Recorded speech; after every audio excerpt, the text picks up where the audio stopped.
நடிகர் சரத்குமார் அவர்கள் ரீசெண்டா ஒரு ஸ்டேஜ்ல தளபதி பத்தி கடுமையா விமர்சனம் பண்ணிருக்காரு. அதாவது மும்மொழி கொள்கை வேணாமா, ஆனா ஹிந்தி பேசும் பிரசாந்த் கிஷோர் வேணுமா அப்படின்ற மாதிரி சொன்னது கூட பரவாயில்ல. அதுக்கப்புறம் மரியாதை இல்லாம எங்கடா இருந்து வரீங்க, நீங்களா யாருக்கிட்டடா ஃப்ராட் பண்றீங்க, வாட் ப்ரோ, ஏன் ப்ரோ, ஒய் ப்ரோன்னு சொல்லிட்டு நக்கலா ஒரு பாடி லாங்குவேஜோட தளபதியை விமர்சனம் பண்ணிருக்காரு. பட் இவரோட இந்த ஸ்பீச்சுக்கு சோசியல் மீடியா ஃபுல்லா இவரை செம்மையா அடிச்சிட்டு இருக்காங்க. ஏன்னா இப்பதான் வாரிசு ஆடியோ அஞ்சுல சூப்பர் ஸ்டார் விஜய்னு பேசுனீங்க, இப்ப அதுக்குள்ளேயே இப்படி ஒரு டிரான்ஸ்பர்மேஷனா அப்படின்னு சொல்லிட்டு ரம்மி நாயகன் சொல்லிட்டு கலாச்சிட்டு இருக்காங்க.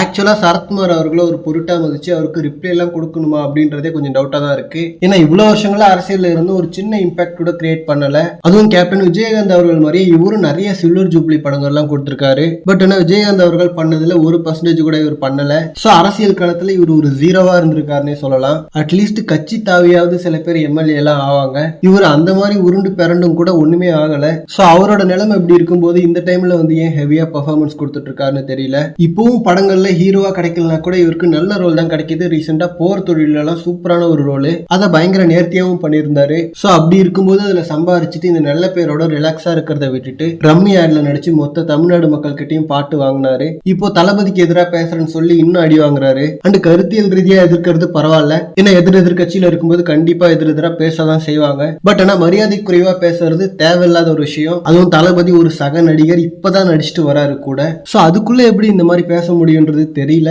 ஒருவேளை பேச சொல்லி அவ்வளவு பணம் கொடுக்கறாங்களான்றதும் தெரியல. அண்ட் தளபதி ஒரு ஆளா கூட மதிச்சு ரிப்ளை எல்லாம் எப்படியும் கொடுக்க போறது இல்ல. பட் அப்படி இருந்து மேடையிலேயே இவ்வளவு பெர்ஃபார்ம் பண்றாருன்னு தான் தெரியல. ஓகே ஃப்ரெண்ட்ஸ், இதை பத்தின உங்களோட கருத்துக்களை கமெண்ட்ல சொல்லுங்க. இந்த மாதிரி தளபதி பத்தின ஹாட்டான அப்டேட்ஸ்க்கு நம்ம விஜய் ஃபோர்ட் சேனலை சப்ஸ்கிரைப் பண்ணுங்க. தேங்க்யூ.